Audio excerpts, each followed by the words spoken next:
السلام عليكم الاخوان والاخوات، فيديو جديد ومفيد ان شاء الله غادي ينفعكم. هذا الفيديو خاص لاي واحد يعني كيتشكى، خصوصا في هذا فصل الصيف مع البحر ومع العومان والماء وداك الشيء من البهك والقوب وداك الدوائر اللي كتكون في الجلد بسبب الشمس، كتولي بيضاء وكتولي كدير بحال القشره. الوصفه ديال اليوم غادي تهنيكم ان شاء الله، غير جربوها وكونوا على يقين غادي تنفعكم. وصفه سهله ويعني حتى المكونات ديالها سهله بزاف. كنحتاجوا في هذه الوصفه البصله الحمراء، البصله الحمراء بالذات، ماشي البصله البيضاء. انا حكيتها كما كتشوفوا، كتحكوها وكتاخذوا الماء ديالها كتعصروه على هذا الشكل، تعصروا ليها الماء ديالها، كديروا كميه قليله غير اللي غادي تستعملوا الاستعمال الواحد، ماشي كتحتفظوا به ولا شنو. هانتوما على حسب عاوتاني، الا عندكم في الكرش ديالكم كامله ولا في الظهر ديالكم كامله غادي تكثروا الكميه.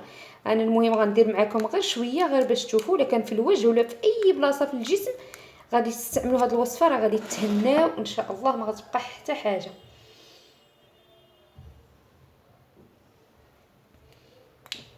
نعصروا مزيان باش نحصلوا على الماء بزاف ديال البصله.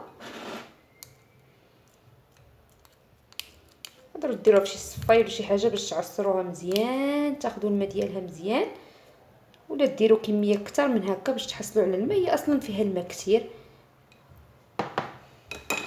والمكون الثاني اللي كنحتاجوه اللي حتى هو مهم في هذه الوصفه اللي هو الكبريت.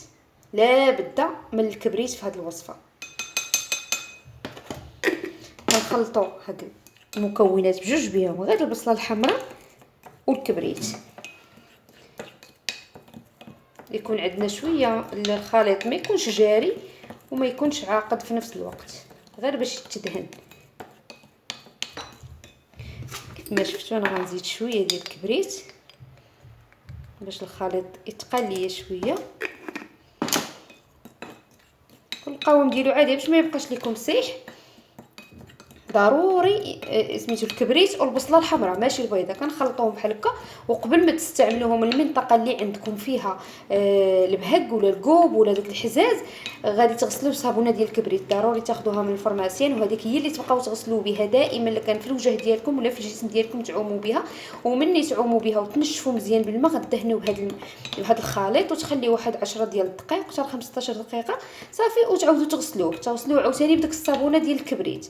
هذه غادي تتبعوها ان شاء الله، راه ما غادي تبقى لكم حتى حاجه في الجسم ديالكم، كاع داك البهاق والكوب وداك ليطاش كلهم غادي يحيدوا ان شاء الله، وبحول الله ما تبقى حتى شي حاجه.